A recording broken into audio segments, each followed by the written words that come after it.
Our first discussion of the day is going to look at the assault on public education that has taken place across this country over the past few years. Banning books, politicizing curriculum, battles over school board, and providing public funding to private schools are just a few of the partisan ideology that has injected into public school decision making. In Iowa, we've seen all those. It's a checkoff on all those and even more.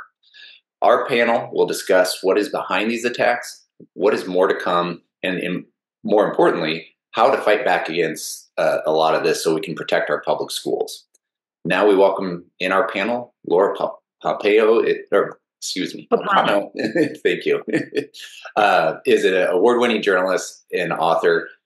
She's a frequent contributor to the New York Times, and her new book is School Moms, Parent Activism, Partisan Politics, and the Battle for Public Education. Kim Popham is a director of public policy and research at the Montana Federation of Public Employees. Kim is focused on education issues, public employee pensions, and professional development for educators. Prior to joining MFPE, Kim was a high school science teacher. And Joseph Kahne is a professor for education policy and politics and co-director of the Civic Engagement Research Group at the University of California, Riverside. Professor Kahn's research focuses on the influence of school practices and digital media on youth civic and political development. And last, in Iowa, one of our more famous my colleagues is Representative Adam Zabner, who represents Iowa's 90th House District. During his time in Iowa House, Adam has led the fight against Governor Reynolds' school privatization and voucher scheme. So with that, Laura, Kim, Joseph, and Adam, welcome to the Rural Progress Summit. So let's start with an open-ended question. And I'm going to start with Laura. What is your biggest concern about the future of public schools, either in your state or what we're seeing nationally? Well, I'll do it now. Broadly, I have two concerns and they're related. It's a twofold issue. On the one hand, we need everyone to be educated. I can tell you that nearly 90% of children in America attend public schools. In 1986, 71% of them were white. In 2020, 46% were white. We need to include everyone. Yet inclusion has become a political issue, which leads me to the second big thing I'm concerned about. I'm concerned about that the attacks on public schools are undermining the very institution which is the foundation for our democracy. Public schools have traditionally been a platform where it did not matter what your political views were. Most people didn't know. I didn't know. I didn't know for me or my kids, because it was not the point. Public schools, John Dewey made the point, we're not getting our citizens' education from civics classes, we're getting it from the act of the experience of school, of going to school with people different from us. And I'm concerned about both those. Yeah, those are great points. Professor, do you want to chime in here? Sure. So just building on what I think Laura has highlighted, I'm particularly concerned about the state of our democracy right now and about the challenges, frankly, that adults, not kids, are having to make the most of our institutions, and in some ways of harming those institutions. Schools can't solve that problem, but schools can help. And a lot of the experiences that we have in schools can make a difference, but the pressures on schools right now, particularly in purple and red contexts, are frequently leading to constraints on what teachers are doing. And so there's a lot of evidence that there's a big chilling effect where at the time when we need most to teach young people how to have productive conversations across difference or how to judge the credibility of information, teachers are afraid to even talk about those issues. Teachers are afraid to talk about the basic history of the way race has been relevant and racism has been relevant in our history, because they're afraid of being attacked either personally or being victim of some of these very vague and problematic laws that are passing. And so I think at the time we need schools to step up, they're actually often stepping back. And I think that worries me a great deal. Yeah. Uh, Kim, do you want to give the perspective of Montana and what's happening out there? Our biggest issue, I think, in Montana right now is school funding, and we have students graduating from our universities, and then they're not able to afford to live and work in the communities where they are, and so they're not teaching. They're moving into other areas where they're not teaching. I mean, I know teachers who are making more money bartending than they are teaching, and so they're leaving the profession. And so, number one, we can't staff our schools, and then we have a double whammy where we have a governor who, in our opinion, doesn't necessarily support public education. So we have several bills that are sending public money to, or trying to anyway, sending public money to private entities. We have bills where teachers are having to spend time notifying parents of what they're going to be teaching. So we aren't allowed to use pronouns that kids want us to use. We aren't allowed to call them by a name that they want unless we notify parents first. And so it kind of feels like we're being hamstrung in terms of helping our students and helping kids in general.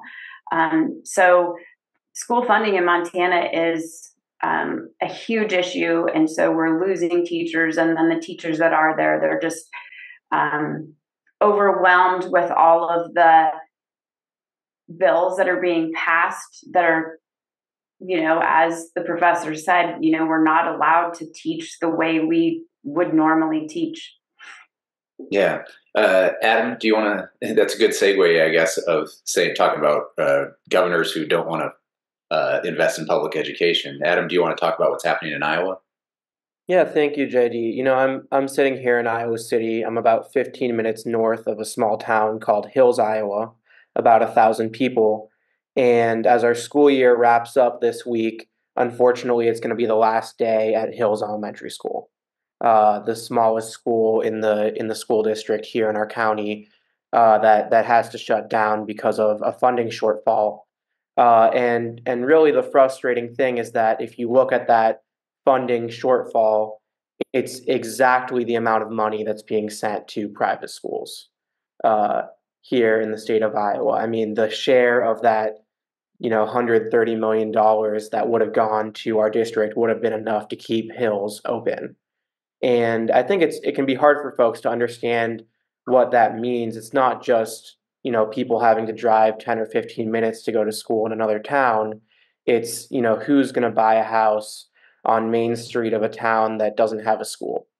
I remember working on a presidential campaign, being up in JD's neck of the woods in Northwest Iowa in Plymouth County, knocking doors one night, and we couldn't find anyone at home in this small town.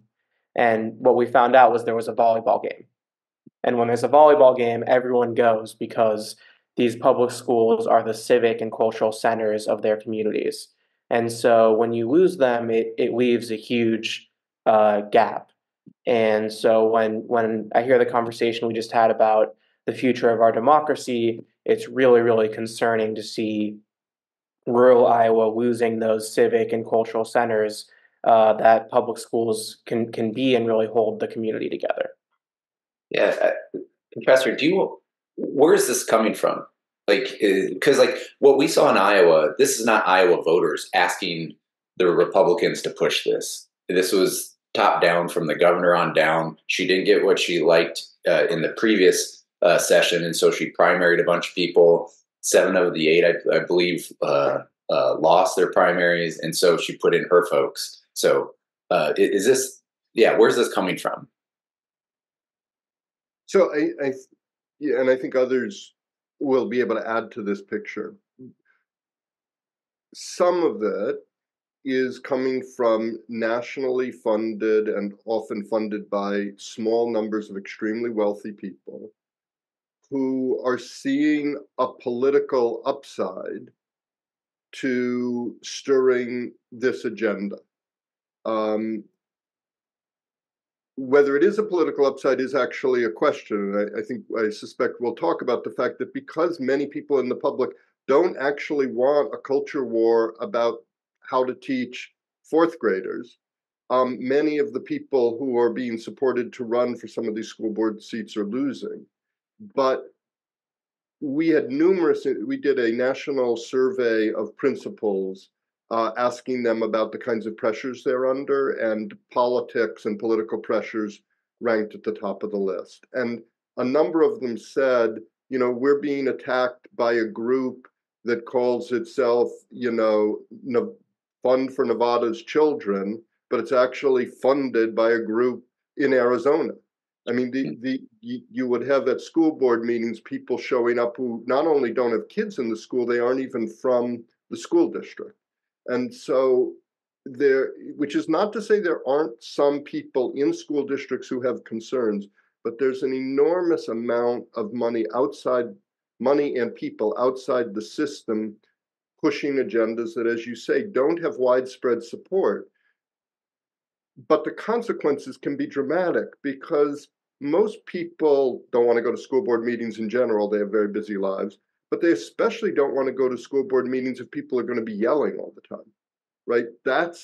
And so what you get is a small number of people crowding out the democratic process. And many people have, of course, told us that school board meetings have gone from being dull to just being hostile. And that erodes the civic community. That gets in the way of people being able to guide their own community because they just don't want to be part of that conflict. Yeah. Laura, I think you look like you have some things to add to this.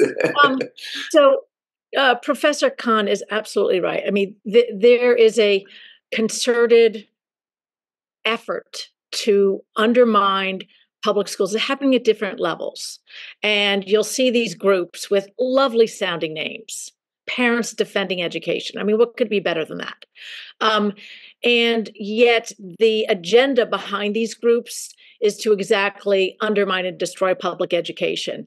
And you see it you see it in the form of parental rights laws that are being proposed and passed in some state legislatures. So you'll see state legislatures with this kind of anti-public education legislation under the guise, in disguise, so that it looks like it's a really good thing.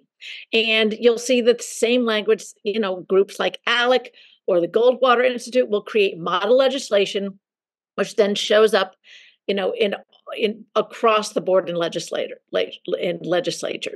You're also seeing it at the school board level, right? So school boards and school board races have become they are state and local groups control most of the finances for public schools. So that's where the action is. But what you're seeing a nationalization of the language that we're using at the local level. And I'll give you an example. When I was doing some reporting for a story in North Idaho, rural North Idaho, I was there on election day. And I can tell you that I was standing, at one of the tents for a far-right candidate whose campaign worker was speaking to voters walking in, saying, we will keep boys out of girls' bathrooms. I can tell you that was not the problem in the district. The problem in the district was that they'd sent back the ELA curriculum, the English Language Arts curriculum, had no new curriculum for 2 years in a row. One teacher told me she had 10 workbooks for her whole class, that a principal, they weren't cleaning the buildings enough because a levy had not passed, and there were mice running over children's feet. That was the problem.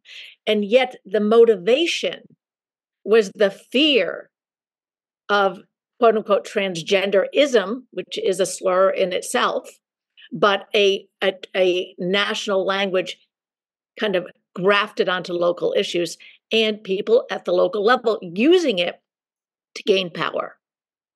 Yeah. I think that's a good question for Kim. Are you seeing the same thing that we're seeing in a lot of different places when it comes to school board elections, and uh, I mean, we've all heard that all politics is local. Well, it seems like that's kind of flipped, and all politics is national right now. What are you seeing in Montana when it comes to school board? Oh, our school boards are kind of a hotbed of political entities coming in. We have a Moms for Liberty group that comes into school board meetings, and there's like 5 of them, but they're so vocal that, you know, they come in and they're calling our school board members and they're raising these concerns that aren't really a concern. And so they've been working really hard in Billings, Montana to try and get some library policies changed so that they can determine what books are going into the library. And in fact, a month ago, they had a majorly contentious meeting, and the school board chair had to say, you know, any more of this and I'm going to close this meeting, because there were people yelling and screaming at each other about this issue that really wasn't an issue. And so yeah, we're seeing a lot of that in Montana. And our state superintendent has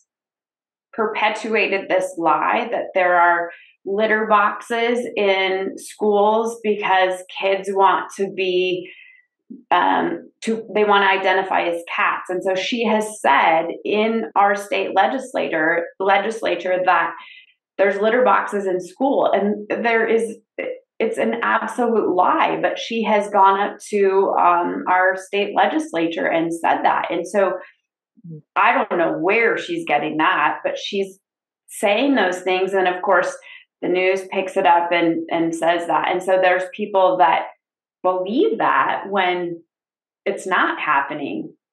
And you know, like Laura said, as a teacher, I left the classroom in December. I had to clean my room. If I wanted it clean, it had to be cleaned at night by me or by my students. And so, yeah, we see all of these things in Montana, and it's I started teaching. I taught for 28 years. It was not like that when I started teaching. Right. Oh man. So I think that's one of the things that I am fascinated with, was how quick, like little things, or not little things, but things like the litter box goes across the whole entire nation. And it shows there's a network there. And being a Democrat on our side, we struggle with just getting policy from what President Biden's doing out to folks. And here they can just get stuff willy-nilly, it seems like. Adam, so do you want to talk about how Moms for Liberty did in Iowa last election? Yeah, well, you know, Kim, that's such an interesting story about the litter boxes, because we've seen the exact same rumor here in Iowa. And my district being sort of a college town, progressive area of the state, it's always the school in my district that supposedly has the litter box, and it's one of those frustrating ones, because it's, you know, like, you can come, I'll give you the tour of the school library, and it's very falsifiable, you know, but you know, these rumors keep going, and it's concerning, because there are real problems in our schools that we could be working on. One of the things that I found really encouraging, you know, as JD mentioned, in 2022 in the Republican primaries, our governor replaced some more sort of moderate Republicans with far right Republicans based on this education issue. In 21, we had seen far right sort of Moms for Liberty types be successful in our school board races. And in 2023, last November, we saw a big backlash to that. So Moms for Liberty are very organized here. They endorsed, you know, over a dozen candidates. There were probably about 50 aligned Moms for Liberty aligned candidates around the state. And we saw one candidate win overall in the whole state. And, you know, part of that was that I think the sort of more moderate education-focused side was much better organized and prepared than we have been in the past. But it's also, you know, I think what we saw even in the most conservative communities. I mean, we're talking about places like Crawford County, Iowa, where Trump won by over 30 points. And voters are saying, we just want a school board that's focused on making the schools run well. I mean, we don't want to hear about the school board. We don't want to deal with all these fights. And one of the things we see in rural Iowa, where there aren't a whole bunch of private schools generally for people to choose, I mean, when we have state senators saying things like teachers have a sinister agenda against Iowa, well, whether you're a Republican or a Democrat, you probably went to a public school, you probably liked your school teacher, you probably have a cousin or an aunt or an uncle or someone in your family who's a teacher, and you know that they don't have a sinister agenda against Iowans. And so we've seen a real backlash. I find that very encouraging. Yeah. One of the panels I was on, or I got to host yesterday, was with Ruth Ben-Ghiat talking about Project 2025. Laura, are you familiar with Project 2025? And so one of the goals she mentioned is to defund the education, the Board of Education, or the Department of Education, not the Board of the whole department. Is that part tied into what we're seeing across the nation, or is that different? It's all related, right? Yeah. The idea of the Department of Education has always been controversial since its very history, right? So there were efforts to have a federal Board of Education. They kept getting shot down. It wasn't until the 1970s that we actually had a Department of Education. But if you look at the federal funding for education is only 8 to 9% on average. Some districts it is much, much more than that and vital. But what the Department of Education does is it provides key oversight in exactly the areas that the far right does not want oversight. Title IX, Office of Civil Rights, special education. I mean, if you have a special needs child and you're not in public schools, good luck demanding services. I have heard in doing stories on vouchers in Florida of people or even charters, and I covered charters when they first started in that, we have to talk about language a little bit because language is being used in a major way. But some of the newer kind of for-profit kinds of charter schools will enroll students, enroll special needs students in September to get the bigger chunk of money. And by October, go to the parents and say, hey, it's not really working out. We can't really do what you need. Then they go back to the public schools, which then are paying for those services, and the charter school that took them gets to keep the dollars. So there's a whole game being played there. So the federal Department of Education may have a small slice of the budget, but Title I, right? Low income, high poverty schools. That plays a key role of both oversight and certain kinds of funding and protections. Yeah.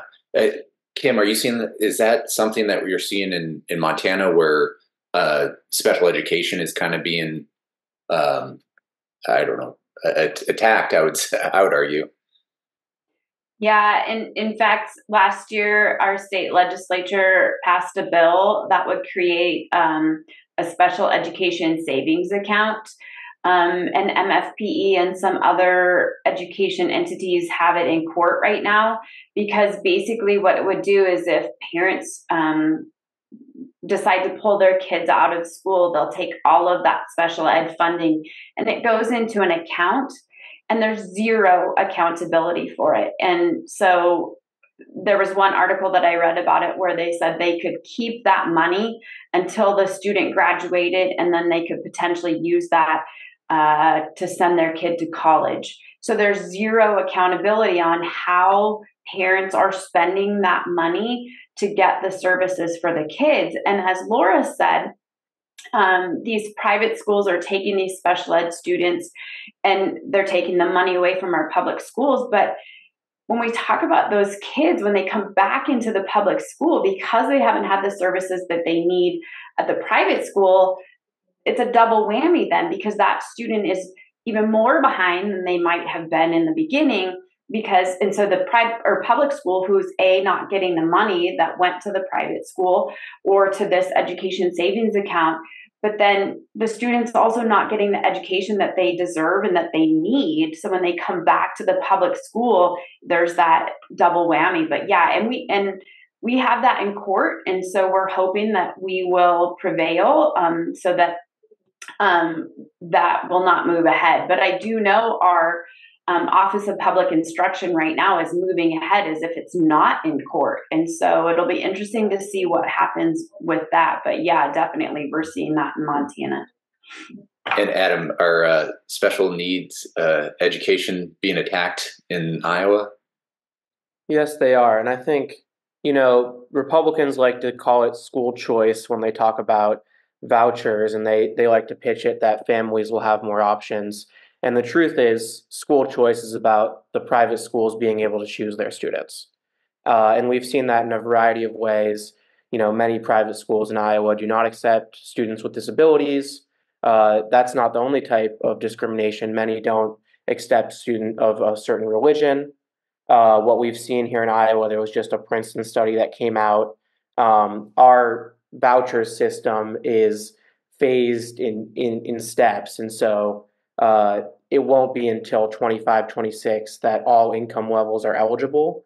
But this year was the first year of the program. All kindergarteners were eligible for vouchers. And what Princeton found was that private school tuition in Iowa for kindergarteners increased by 21 to 25%. And so these private schools are saying, we don't really want the kids that can't pay or that would rely on the voucher in order to be able to pay. We don't really want the kids with disabilities. We don't really want the kids that don't fit the mold of whatever our school is trying to do. And that's been really problematic for families that maybe do want to try something different. And it's a real failure of the program. We've also seen a broader attack on Iowa's area education system this last legislative session, which was really the system designed in the 70s to take care of kids with disabilities in the state of Iowa, provide services, make sure that they're getting everything they need. And I really think it's about getting that money out of the public school system. Special education is very expensive, and so they see it as an opportunity to continue the process of defunding public schools. Yeah. Professor, your research is very interesting to me. Can you talk a little bit about what you're working on and kind of in the public school space of what you've done already? Sure. So this shifts back a little bit to stuff we were talking about earlier, but it's a question of to what degree are right-wing pressures on public schools chilling varied forms of educational experiences that the vast majority of parents want. So if you ask parents straightforward questions like, should the history of race and racism in the US be taught, 80 to 90% of parents say yes. And they don't say, oh, maybe. They say yes, of course they want that. If you say, should students study current and controversial issues and have discussions about them in class, 90% of parents say yes. The laws that are being passed, however, are putting incredible kinds of pressures on educators, on principals, on superintendents, and on teachers. And so in an effort to protect themselves and in many respects to protect their ability to do the fundamental things of teaching and learning that they want to do, both school leadership and teachers we're finding are shying away from doing many of these basic functions that are necessary to prepare young people for a democratic life. So, for example, a recent study by RAND found that 25% of teachers reported being told not to talk about certain controversial issues in the classroom. But even more strikingly, 65% of teachers said they decided on their own to limit what they talk about in classrooms. And so, the impact of that on what kids learn. And it's not that everything that happens in a classroom is perfect. We've all been to school. We know some classrooms run better than others. But if you don't do it in school, it's not like it's going to work better on Instagram. And so the point is, we're taking one of the structures that is best positioned to help people learn about and learn how to engage difficult issues, controversial issues, complex issues, and we're dramatically constraining it. What our research shows is that those constraints are far greater in both purple and red districts. If you take a question like offering professional development on how to have discussions of controversial issues, which is something most teachers would like more opportunity to work on and think about because it's hard. We saw that between 2018 and 2022, the amount of professional development in blue districts increased by 2%. It basically is the same. But in red districts, the amount of professional development dropped by half. And so what we're having is districts in places feeling these pressures saying, then we're just not going to do it. And I think that in the long run, that will add to many of the problems we're talking about here, because we know those kinds of practices prepare young people when they become adults to better wrestle with complex issues. And this is happening again, despite the fact that 80 to 90% of parents are fine with the idea, that the upcoming election gets talked about in class. Yeah. That's very interesting to me. Laura, do you want to talk a little bit about your book? Because one of my good friends I think as a reaction to seeing, especially like Moms for Liberty, has gotten really politically active. She's a young mother, and I think your book is exactly kind of not meant for her, but like it reminds me of her right away. Well, thanks for that opportunity. But I wasn't planning to write the book, and I didn't even want to write the book. I've covered education for over 30 years. But what I was seeing was a lot of stuff that was happening in schools that was not about education. And I had covered social emotional learning back when it was first starting, when I was a columnist for the Boston Globe. And what I was hearing was that social emotional learning was a form of Marxist indoctrination. And it absolutely is not. And I was hearing things that, that teachers are trying to change the gender of your child. And the point of the book was really to start connecting the dots and say, okay, what's really happening here? When we're using, and when I alluded a few moments ago to us having a language problem, that's exactly what's going on. I mean, when we look at how we talk about charter schools now. I covered charter schools right when they were first starting, and they were supposed to be these laboratories of innovation. Of course, that was true and not true. But what we're seeing is that in some places, charters are a real tool for people who want a particular kind of schooling. And what I loved about the original thing back in the 90s was that people were starting charter schools because they wanted to solve the problem of kids who are not being served. What we see now is people starting them to make money and have power. And so in the book, I really work to connect the dots, to talk about Patriot Mobile Action, right? The super PACs that are forming. I mean, in some ways, Patriot Mobile Action, and for those who don't know, Patriot Mobile is a Christian cell phone company in Texas. And they've actually created a blueprint for what we're seeing all across the country.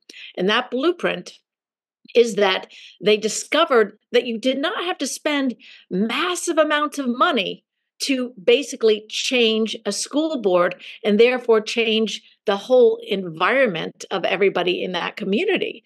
So they spent about a little over $400,000 on 11 school board seats through smaller PACs they created because they were super PACs. They couldn't donate directly.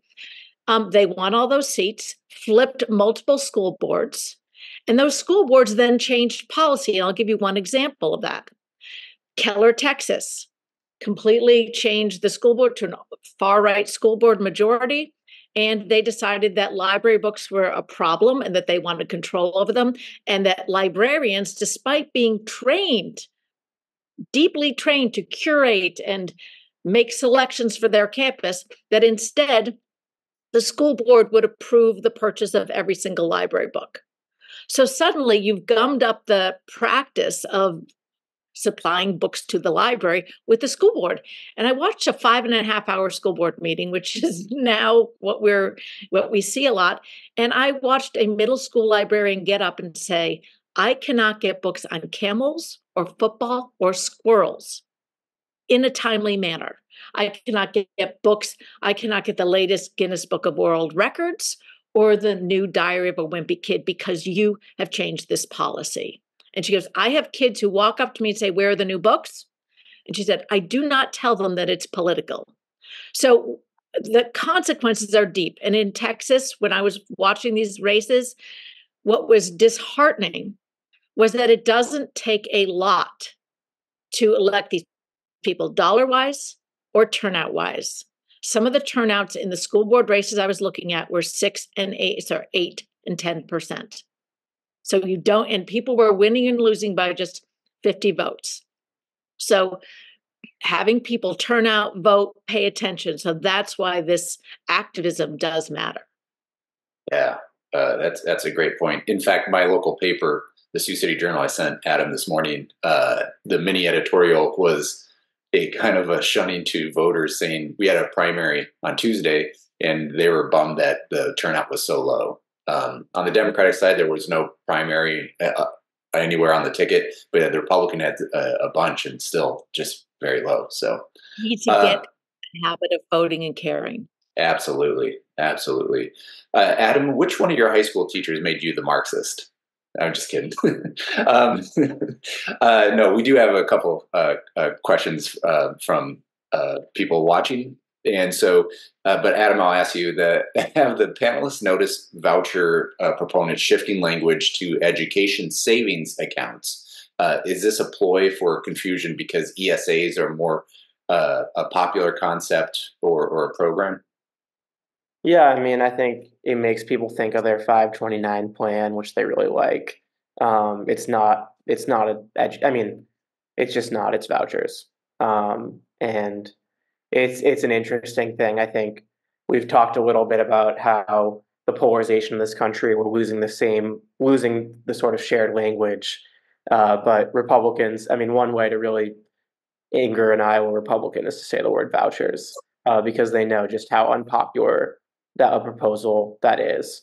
And so we're going to keep saying it, and we're going to be intentional about the language. I mean, the ad that Iowa House Democrats have been running in almost every single one of our contested seats for the last year and a half is a little gift wrapped box, and it says, from your Johnston Tigers to Dowling Catholic Private School, courtesy of Eddie Andrews.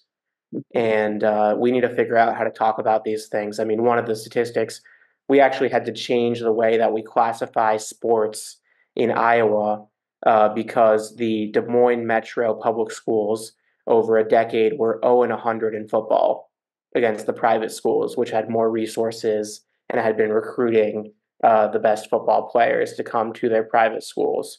I think it's a really great demonstration of how unfair of a system has been built.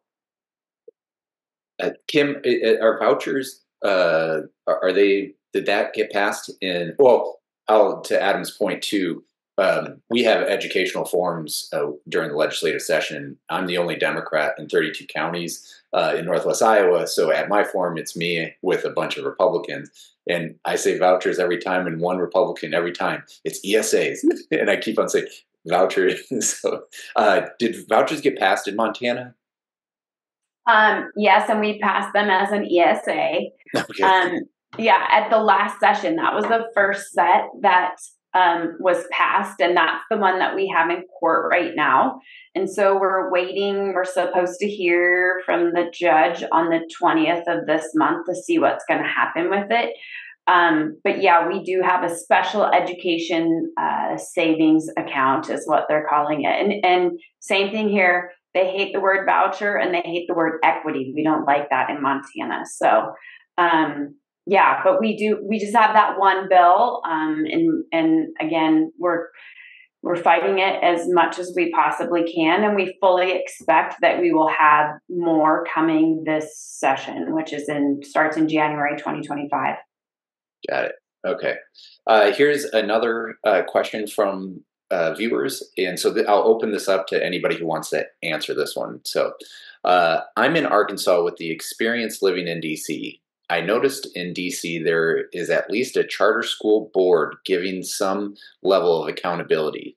In Montana, Iowa, other states, are the private and charter proponents even offering a board where they will get curriculum, PhD, or I'm sorry, curriculum, PD, financial resources? If not, is this a front where we can push during the rulemaking or amending the bills? Does anybody want to take a crack at? Yeah, Laura? I did a story on Florida has the largest voucher program in the country, and I did a story right as they were expanding. And one of the things that I did do was I looked at their Excel sheet before that happened and discovered that only 4% of voucher accepting schools were nonprofit, non-religious, accredited. So, and one of the things that I was always interested in certain states, when there were charter schools, they had to take the same tests as, public schools. I was searching for the accountability in Florida. And I've, asked many kind of, policy institute people. There is no way to discover how the school is actually performing that's getting the public money. I've even learned in some of my conversations in Florida about, real estate companies will build a building that includes, a facility for a school. They will get a nonprofit board because you need a nonprofit board for vouchers. Do that. The school that's been created then pays the landlord exorbitant rent. So the landlord essentially gets their asset paid for by public dollars. And there's no accountability in what education's being provided, how well they're performing. There's no transparency whatsoever. So this is a really, really deep problem. And I think Florida, which was, like Arizona, leading the way, you now have, eligibility not only for all incomes, and I know that it's stepped. Arkansas next year will expand, but you also are including homeschoolers, and in many states, homeschooling is not very well. There's not a lot that's required, and basically, people are getting debit cards, right, for $8,000. So I have a concern that we are going to see some children who are simply not educated at all, but have been to Disney a bunch of times. Right. Iowa, or Adam, do you want to talk about Iowa's accountability on the voucher program? Yeah, I thought this was one of the most interesting parts of the debate over the voucher program, which was that the private schools were clear that they wanted the money, but they really didn't want the accountability.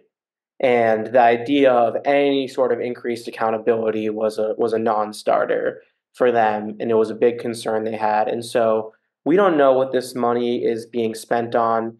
Laura was talking about Florida. One of the stories we've seen come out of Florida is that some schools are offering that, when you enroll your student, you get a computer that your student can have at home or something like that, sort of benefits to try to bring in enrollment that public schools obviously cannot compete with.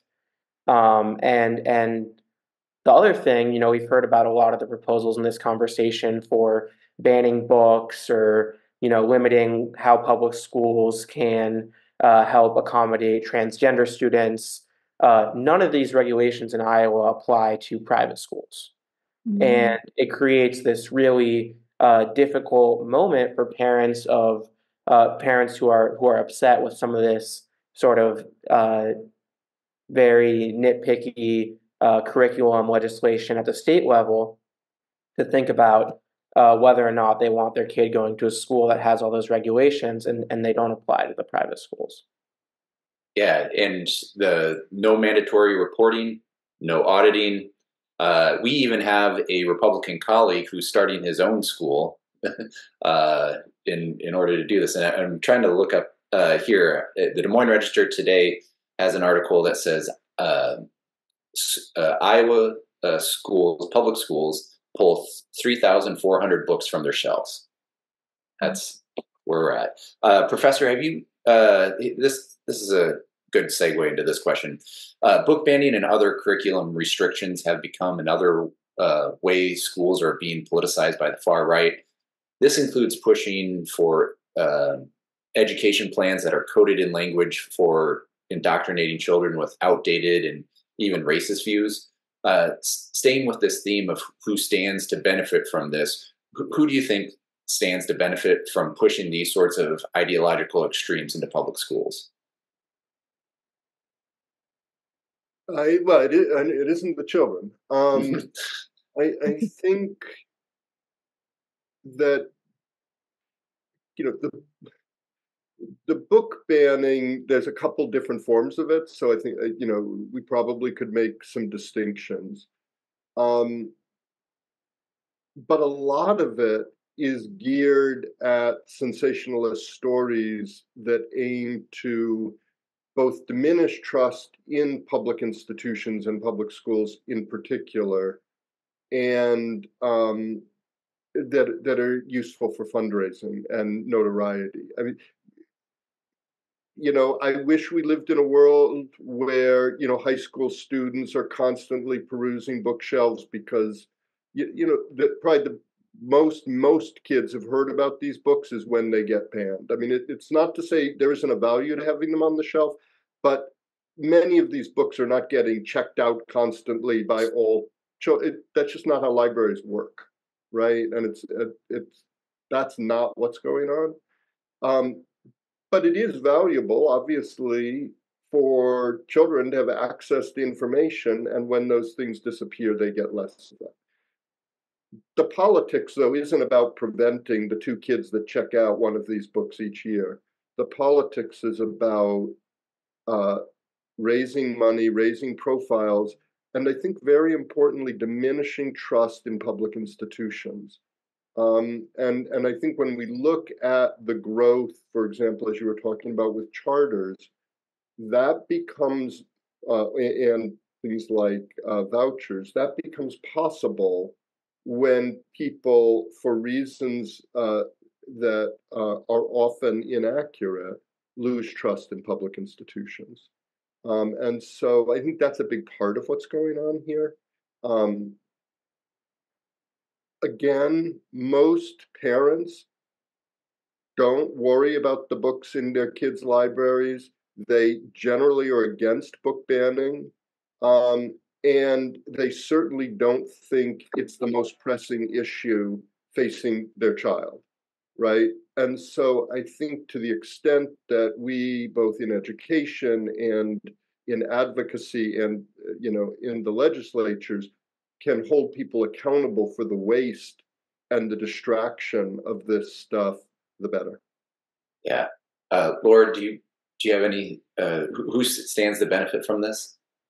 The benefit is I think the destruction of, and I think when Professor Kahne said trust, that is the essence here, is that when you erode trust in the very institution that brings us together, the thing that people didn't think about, didn't worry about, we were all there for the same team. We're all there for all the kids.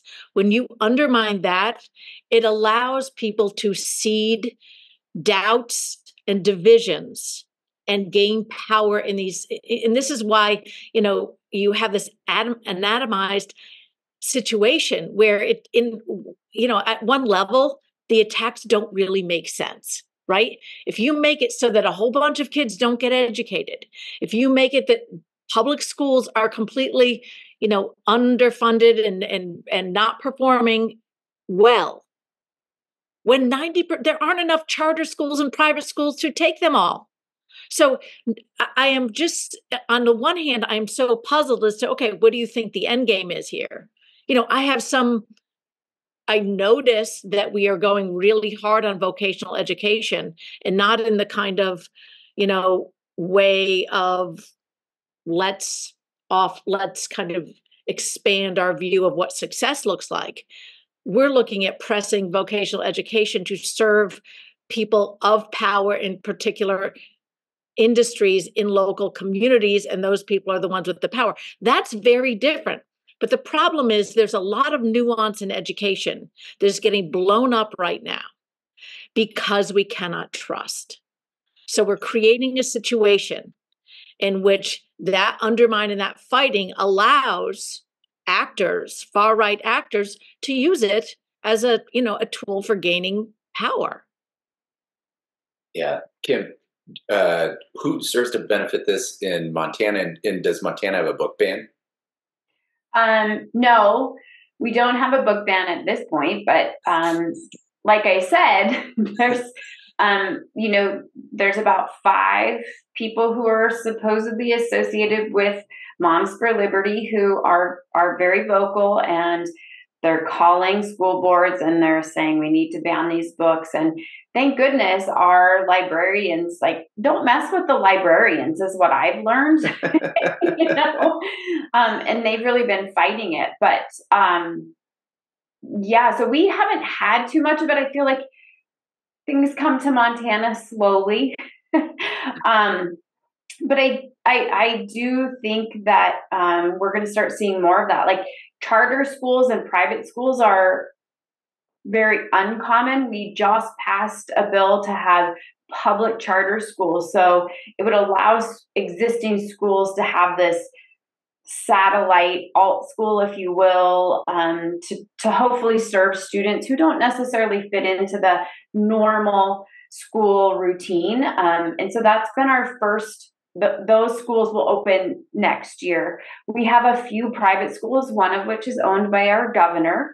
But by and large, we don't have that much of it in Montana. And when you poll people in Montana, they trust those private or those public schools. But yet there are people who are coming in and creating this distrust, as the professor mentioned.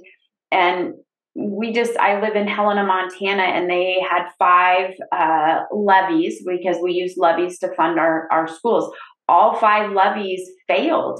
And I think there were a small group of people who, unfortunately, that small group of people is so vocal that they help to manifest and fester that distrust. And so people don't vote for the levies. In addition to that, our property taxes have skyrocketed in Montana. So I wish I had the answer with who benefits, because to me, society is not going to benefit from any of this. If we create this system that as these kids are not getting educated and not seeing everything that we want them to see and learn all the things, both sides of the issues, society is definitely not going to benefit from this. So this leads into what can we do? And so let's go around. I'll start with Representative Zabner. How else can we fight against the politicalization of public school curriculum and the drain of resources from public schools to private schools? Yeah, I think, the most important thing, it's been mentioned on here, we have very low turnout in school board races. Knocking a couple doors for a school board candidate in your area can make a huge, huge difference in the outcome. And we have to be just as organized, if not more, than groups like Moms for Liberty are. And folks on these school boards need to know that there's a vast majority of people who are watching and who care and who want to see their school boards run well. And then obviously these legislative races, we have to have the same conversations. What we've seen in Iowa is that there's broad support for public schools. There's broad opposition to vouchers. We need to turn that into results in the legislature so that we actually have a pro-public school majority. And what's the state quarter for Iowa? Yes, we do have a schoolhouse on our state's quarter in the state of Iowa. Foundation in Education. Education, and a picture of the schoolhouse. And so folks are really proud of their public schools and our history, and we need to make that show in our state government. Yeah. Laura, do you want to talk about what we can do to fight against my this? book is called School Moms because moms on the ground have essentially responded to the threat against their public schools. And one of the places that we were talking about, I know that one of the prompts was about, where Moms for Liberty losing. Well, one of the places where that happened was Bucks County, Pennsylvania. So I spent a lot of time there. I did some reporting there. And I, after that, followed up with Kate Nazemi, who started, one of the moms who co-founded a group, Advocates for Inclusive Education. Go to their website, take a look. And I was talking to Kate about, well, what does it take to be successful? First of all, I said, are you done now? She said, absolutely not. They are going to come back. But what I really loved about what she advised is she said, she said, we have to talk about what our big, audacious goal is together and how we're going to get there. Right now, we're having a lot of defensive conversations, right? We don't want X, we don't want Y, we're scared of this, we're scared of. What if we again re-envision that unity, that sense of community that we don't want to lose and that we want to all fight for it? Yeah. I like that. I think that sense of community, like what Adam mentioned earlier too, that I think that is being lost in part of this. So, Professor, what do you think we should be doing to counter some of this? Well, I love what folks have just highlighted. So I would say on the defense side, I think we need to talk about the costs, right?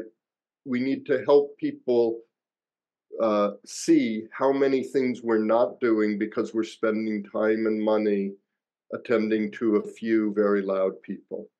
And I think these are not the public's biggest priorities, and they want folks focusing on what would be a better literacy curriculum, how can we do any number of priorities for our schools. So focusing on the costs is important. And I think we need to highlight the many vital and positive things schools do to rebuild a sense of trust. We didn't talk a lot about COVID, but there's no doubt that the pandemic created a context in which convincing people you shouldn't trust your public schools became much easier. And there are a lot of ways in which we're still trying to come out of that. And I think part of that is about re-recognizing and highlighting all the fabulous things public schools do for us as individuals and as a community. Yeah, I think that point is not only the distrust in public schools, but I think what we saw in Iowa that gets talked about or underreported is that impact then on elections as well, because Democrats were standing up for what was happening and stuff like that. Kim, how can we fight back against some of this stuff? Vote. And MFPE has worked really hard to find candidates who support public education. And we go through an endorsement process where we interview all of the candidates and we give endorsements to those who support our values of public education and public employees. And so we've put money towards those races. We just had a primary and we endorsed people, and some of them won, some of them didn't win. But we are working really hard to make sure that we have pro-public education people in our state legislature. We're supporting a constitutional initiative that would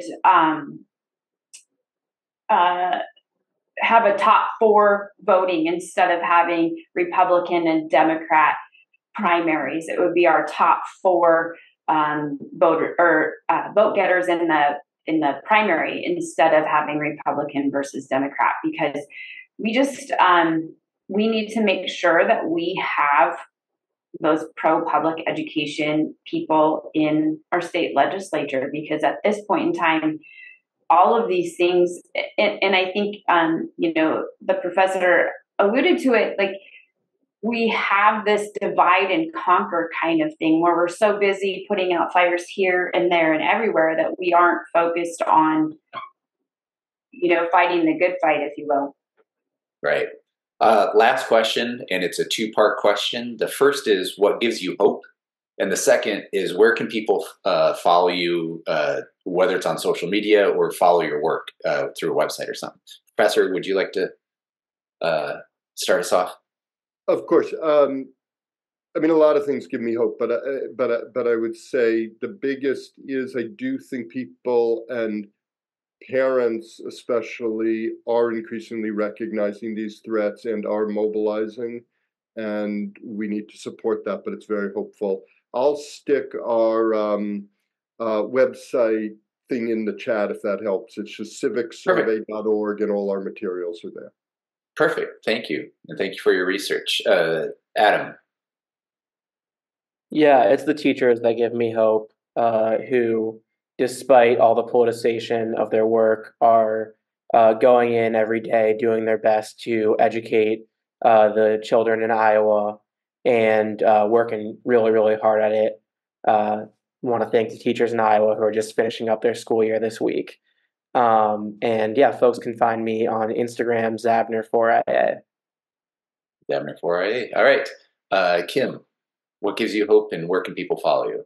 I would have to echo what Representative Zabner just said. It's our teachers. I had the opportunity this week to go celebrate our state finalists for the Presidential Award for Excellence in Mathematics and Science Teaching. And I am always impressed by the things that our teachers are doing. I also just went to my school, who I just left in December. I went to their graduation last weekend, and to see the students who appreciate and love their teachers, that gives me hope that we have this upcoming generation of young people who, I think there's a lot of them that see these things happening in our world and they don't like it. And I think some of them anyway, are definitely working to help right the ship.